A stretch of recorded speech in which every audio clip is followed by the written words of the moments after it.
우리가 우겨쌈을 당하여도 망하지 않게 하시는 분이 하나님이신 줄 믿습니다. 오늘은 하나님의 뜻대로 라고 하는 제목으로 우리가 말씀을 같이 상고합니다.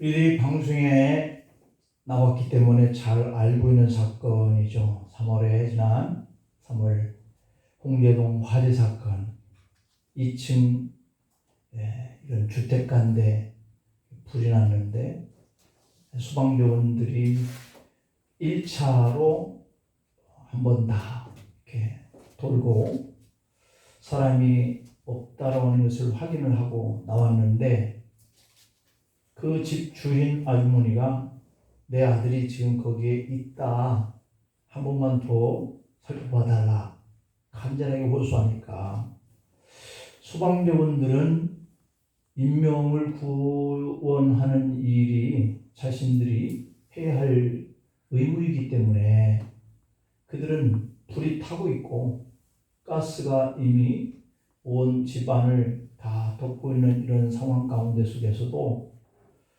또 들어갈 수밖에 없었습니다. 그래서 물을 뿌리고 그런 사람 앞으로 이렇게 6명이 이렇게 들어갔는데 아무리 찾아도 아들은 없었습니다. 그러는 찰나에 집이 책 덮이듯이 딱 무너져버렸습니다.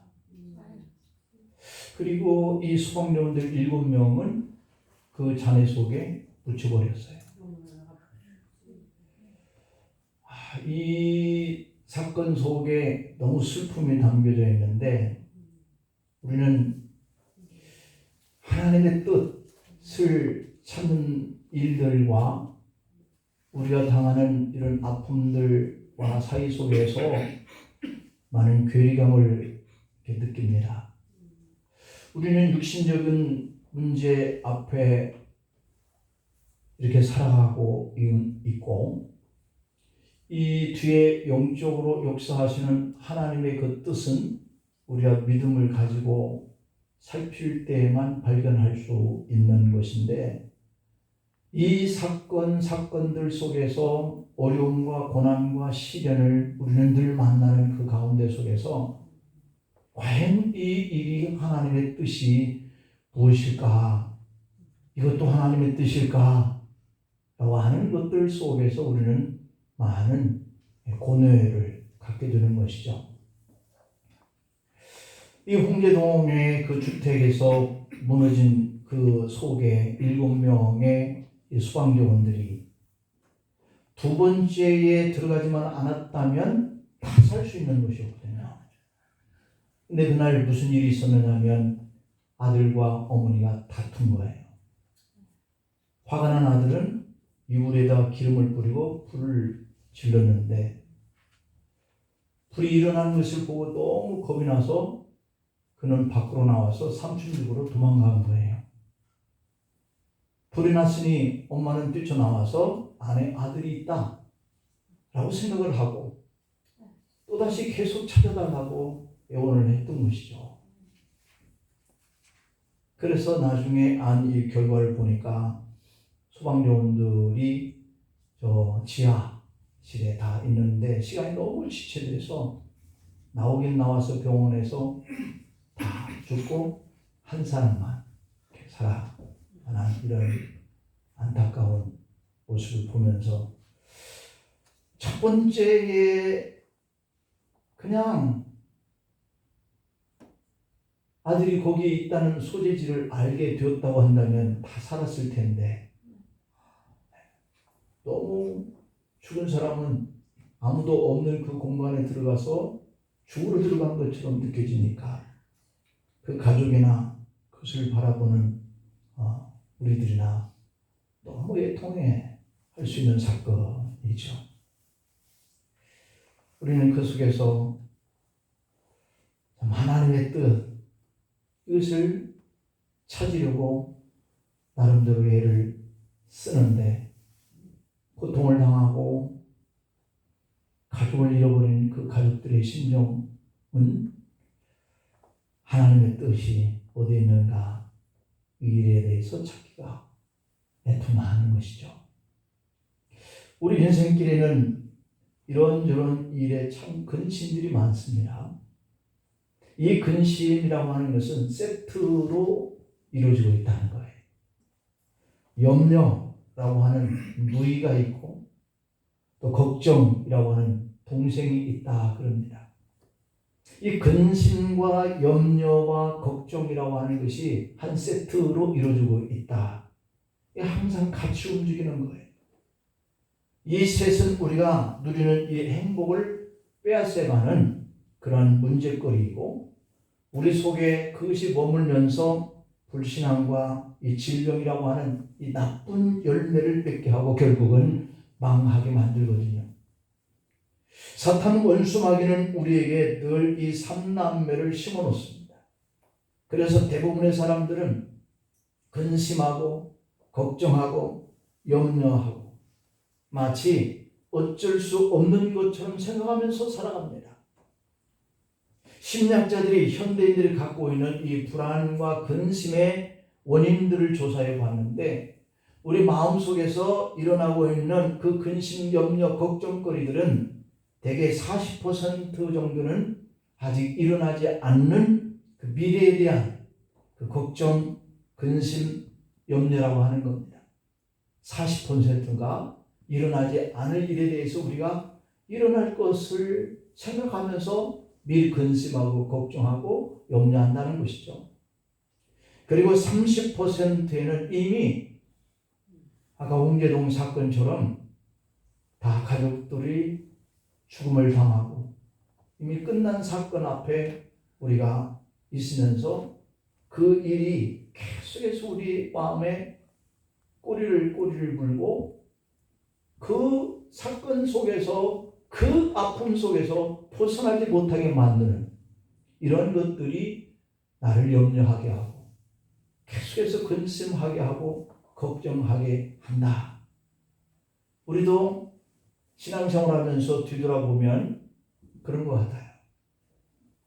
지금 이 순간 내가 미래를 보고 오늘 이 현재를 보면서 나의 이 신앙 생활을 어떻게 해나가야 할 것인가 하는 이 문제에 대해서 염려하고 또 바라고 또 그 일을 해서 나가려고 하는 이런 생각보다는 왜 이랬어?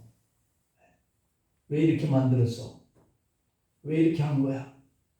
이런 것들이 계속해서 내 마음에 걱정과 염려와 근심을 지게 하면서 앞으로 나갈 수 없게 만드는 요인이 되는데 이게 30%라고 하는 겁니다.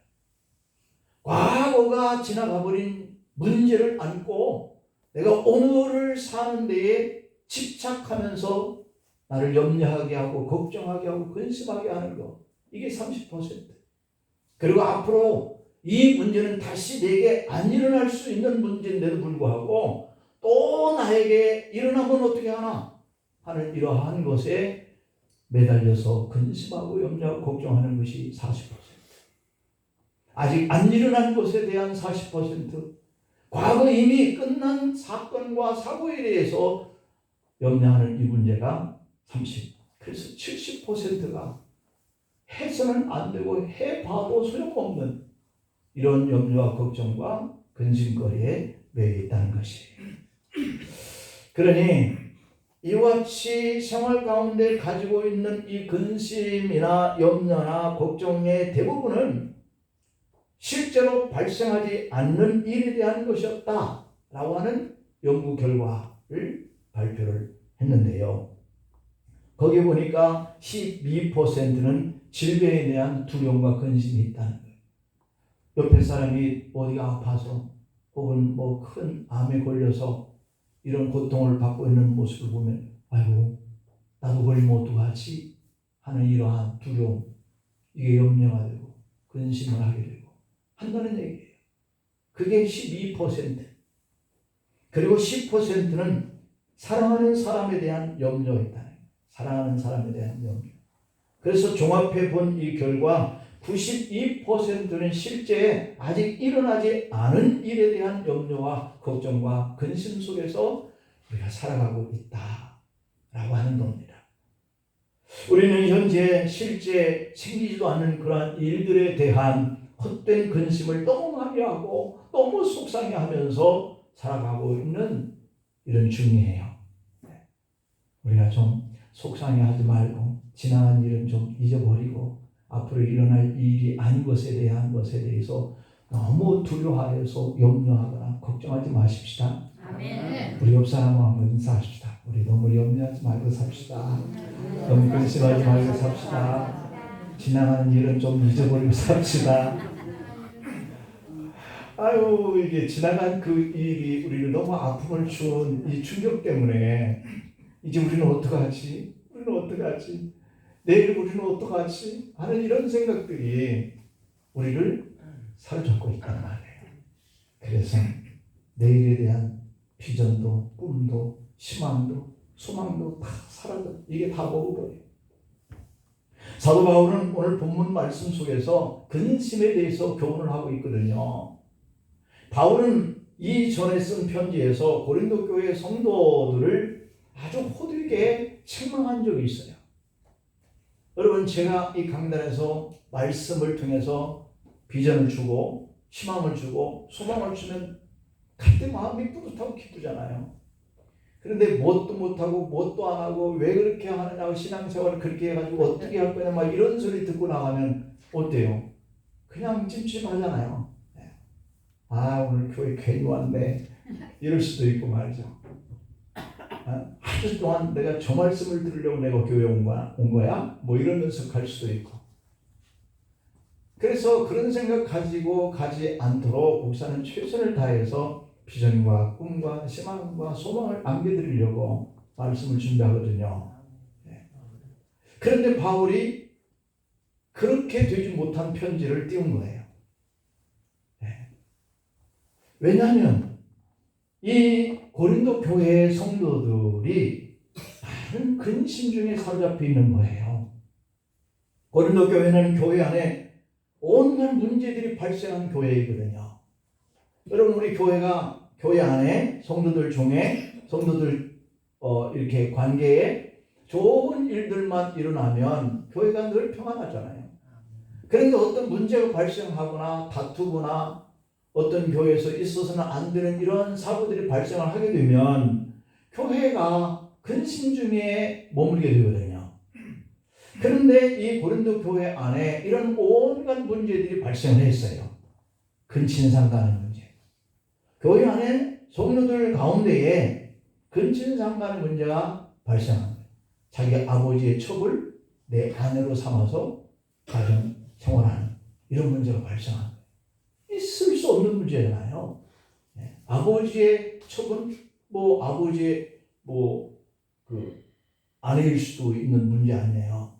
그런데 그를 데려다가 자기의 아내로 삼는다든지 이런 일이 발생을 한 것이 교회 안에 성도들이 이런 행실을 가지고 있는 거예요. 그 다음에 소송 문제. 교인들끼리 막 소송이 붙어가지고 법정 오락하라 막 이렇게 하고 이런 문제. 그 다음에 혼인 문제. 이 혼인 문제가 성경대로가 이루어지지 않냐고 그냥 세상적인 그러한 혼인 문제. 예를 들어서 남자와 남자끼리, 여자와 여자끼리 이런 관계가 이렇게 혼사가 이루어진다. 이런 문제. 그 다음에 우상의 재물을 먹는 문제. 신앙이 좋은 사람들은 하나님 주신 것이니까 우리가 감사하고 먹으면 된다라고 하는 이런 말씀도 있지만 어떤 믿음이 연약한 사람이 음식을 가져왔는데 이것은 어제 우리 집에 제사 드린 음식인데요 라고 하는데 거기에 믿음이 연약한 사람이 서 있는데 괜찮아요 하고 내가 먹어버린다면 믿음이 연약한 사람은 우상의 제물을 먹으면 안 된다고 하신 이 말씀만을 생각하고 있기 때문에 시험이 들 수 있거든요. 그래서 먹으면 안 되는 거예요. 그 믿음에 약한 사람을 위해서 말이죠. 그래서 그런 문제가 이렇게 발생을 한 거예요. 또 은사 문제. 나는 예언을 받았어, 방언을 받았어, 여러 가지의 그 은사, 자기가 더 센 은사를 받아서 내가 더 고상한 은사를 받아서 뭐 이런 문제로 인해서 다투는 문제들, 골치 아픈 문제가 교회 안에서 막 일어나는 거예요. 이런 문제로 인해서 바울이 심하게 책망을 한 대목이 나오는데요. 고린도전서 16장의 22절 말씀을 보면 만일 누구든지 주를 사랑하지 아니하면 저주를 받을지어다 라고 이렇게 기록이 되어 있습니다. 그 책망 때문에 고린도 교회 성도들은 큰 근심에 빠졌던 거예요. 저주를 받는다고 우리가 강단에서 그렇게 외치면서 이렇게 안 하면 여러분들 다 저주를 받을 겁니다. 만약에 했다고 한다면 그 말을 잘 받아들이면서 내가 그렇게 하지 말아야 되겠다. 내가 그렇게 하면 저주를 받는다고 했으니 내가 이 말씀을 꼭 새기면서 그렇게 안 하려고 힘써야 되겠다. 이렇게 생각하거나 혹은 내가 이렇게 했는데 이렇게 하면 저주를 받는다고 했으니 내가 회개해야 되겠구나. 이런 마음이 들어서면 참 좋은데 그것이 시험이 된단 말이죠. 그래서 바울이 생각하는 거예요. 그 편지를 써서 전했는데 그 편지를 받은 그 교회의 성도들이 그렇게 생각하면 어떡하지? 그러면서 내가 괜히 그렇게 편지를 썼구나 라고 바울이 한때는 후회를 했다는 거죠.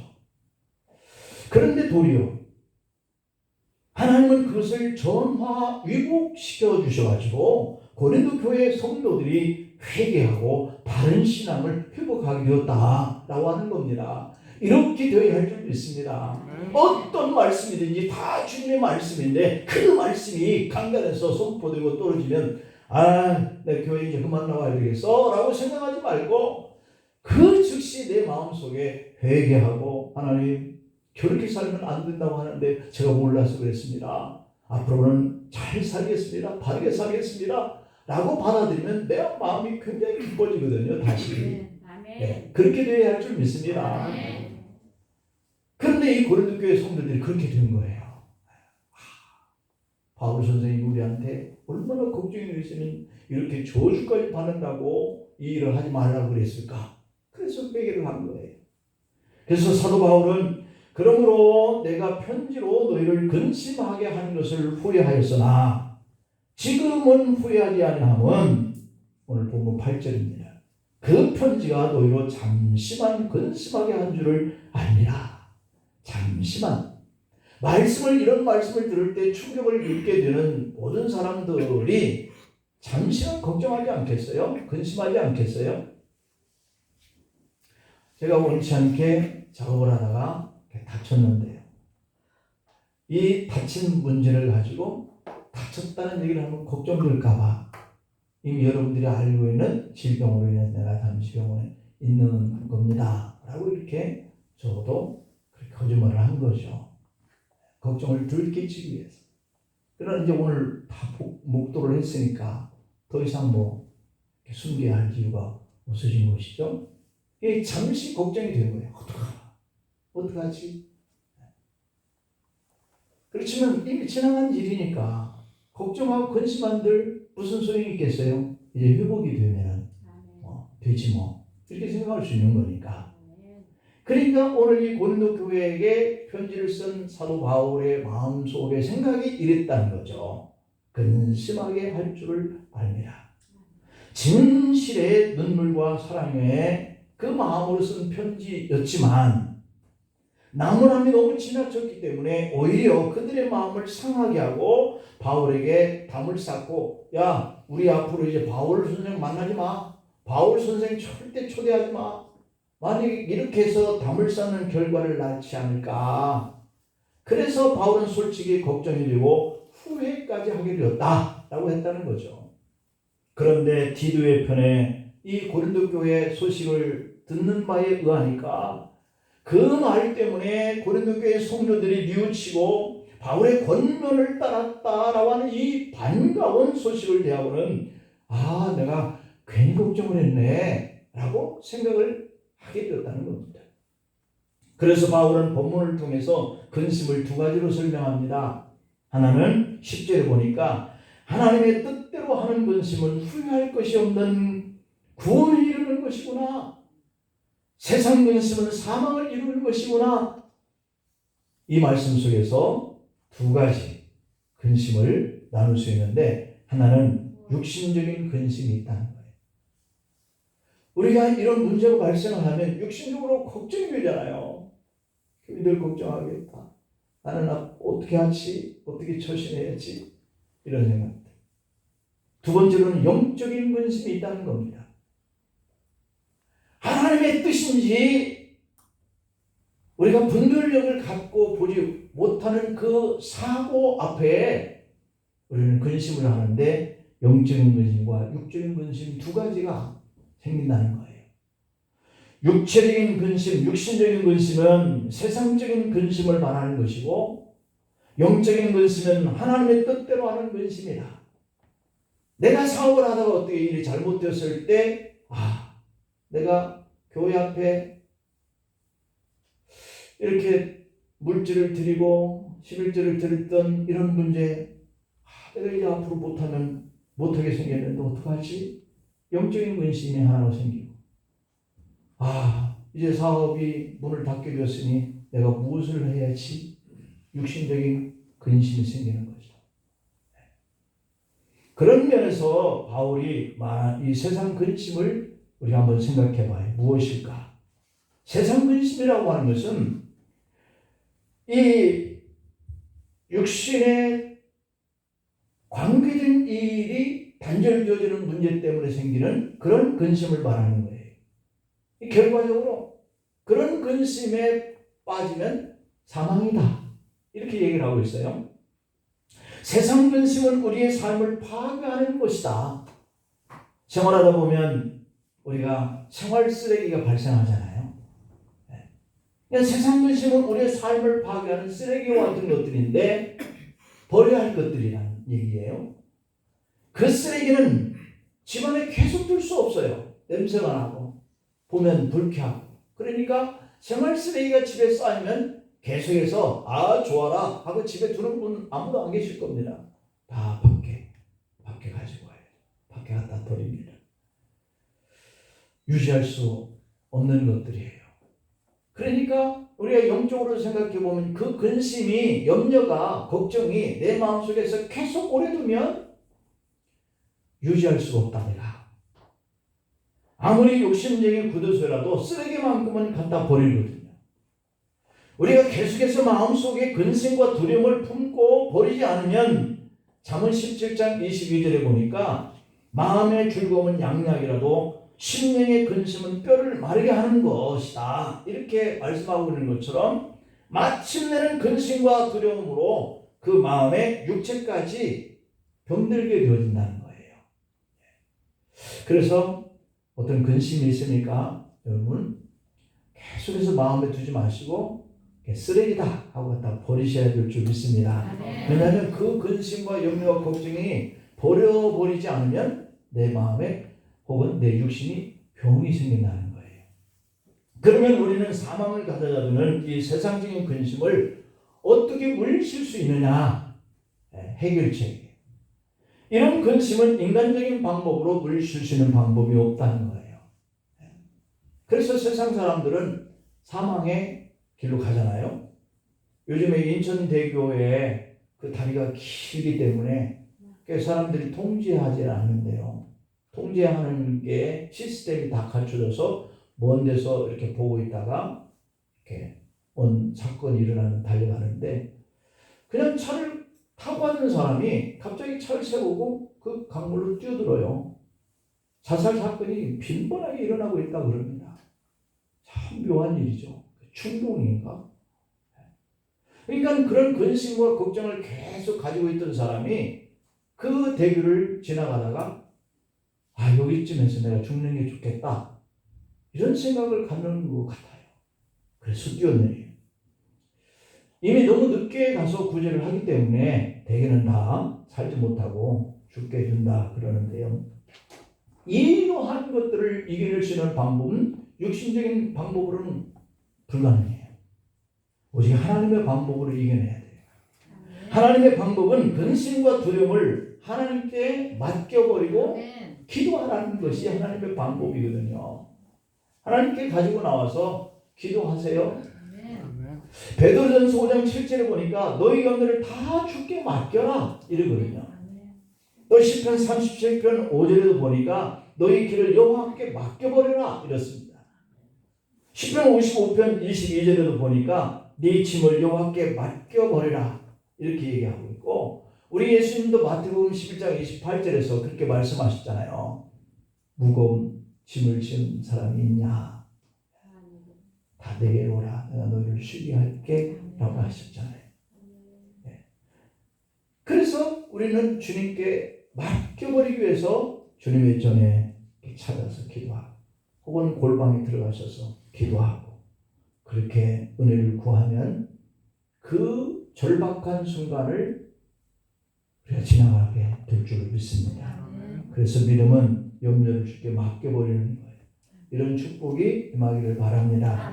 사실 맡긴다고 해도 여전히 그 문제 때문에 우리의 모습은 그늘이져 있잖아요. 여러분을 가장 지금 힘들게 하는 것 때문에 얼굴에 그늘져 있을 수 있어요. 그것이 무엇인지. 그 큰 근심의 짐, 장래의 짐, 이게 불안의 짐, 어깨를 짓누를 때 능력의 손을 드시고 기다리시는 하나님께 나와서 맡기기를 바랍니다. 하나님, 제가 다 맡기고 근심하지 않을게요. 한다 그래서 이렇게 바로 되는 것은 아니지만 그것도 훈련이거든요. 자주 하시면 그때부터 하나님의 좋은 길, 해결의 길, 그러한 길로 우리가 나아가게 될 줄로 믿습니다. 자, 오늘 본문 9절 10절 말씀에 보면 우리에게 근심을 말라 이렇게 명령하셨지만 하나님이 허락하시는 뜻대로 근심이 있다 그랬어요. 육신적인 근심은 하나님 앞에 맡기고 우리가 맡겨버리기 위해서 기도하라 하는 이런 방법이 있다 그랬는데, 그러면 하나님의 뜻대로 하는 근심이 있는 근심은 어떤 근심일까? 하나님의 뜻대로 하는 근심, 어떻게 하면 이 죄와 허물에서 깨끗하게 될까? 어떻게 하면 하나님의 일을 좀 더 잘할 수 있을까? 어떻게 하면 예수 그리스도를 이웃에게 더 전할 수 있을까? 어떻게 하면 우리 약해져가는 교회에 힘이 되어서 부흥시킬 수 있을까? 어떻게 하면 우리 마음이 좀 더 뜨거워져서 하나님의 교회를 위해서 보다 더 헌신해 볼 수 있을까? 이게 바로 하나님의 뜻대로 하는 근심이에요. 세상 근심이 우리에게 사망을 주는 것인데, 이런 영적인 근심은 우리로 회개케 하고 생명을 주는 근심이라고 할 수 있어요. 그래서 세상 근심은 우리의 신앙을 침체시키고 하나님을 떠나고 마침내는 내 생명까지도 단절하게 되어지는 이런 결과를 가져오지만, 하나님의 뜻대로 하는 그 근심이라고 하는 것은 우리의 생명에 열정을 주고 생명력을 불어넣게 된다라고 말씀하고 있습니다. 오늘 본문 10절에서 하나님의 뜻대로 하는 근심을 해봐라. 후회할 것이 없을 거야. 구원에 이르게 할 거야. 이렇게 얘기하고 있습니다. 하나님 앞에 회개하는 마음은 하나님께 드리는 가장 값진 선물이라는 거예요.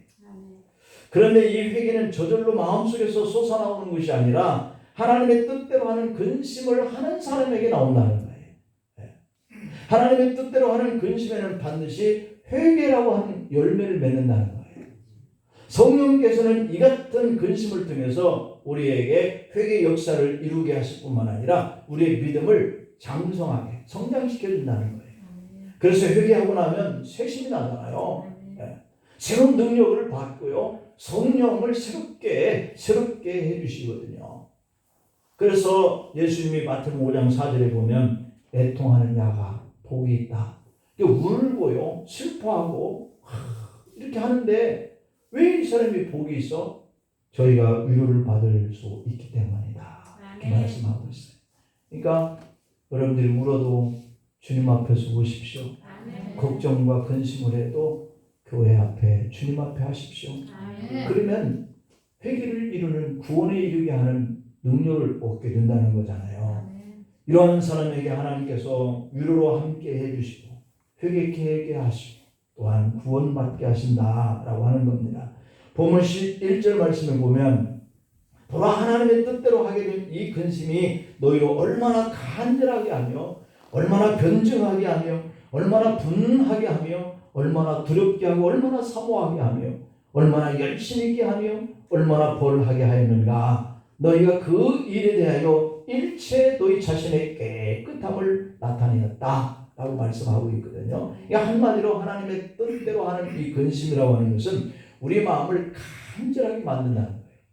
그리고 스스로 자백하고 뉘우치고 한탄하게 하며 주님을 대함에 두렵게 하고 복종의 증거를 사모하게 하고 주님의 일에 열심히 있게 하고 우리 자신의 잘못을 책망하고 벌하여서 이로써 우리 자신의 깨끗함을 입게 된다라고 이렇게 말씀하거든요. 그러니 우리는 세속적인 근심, 이 쓰레기에 불과한 그러한 근심들은 다 가정에서도 밖으로 버리듯이 우리 마음 안에서도 자꾸 버려버려야 돼요. 전적으로 주님의 능력의 손에 맡기고 하나님이 원하시는 삶을 살려고 하는 이런 거룩한 근심의 짐을 져야 할 줄로 믿습니다.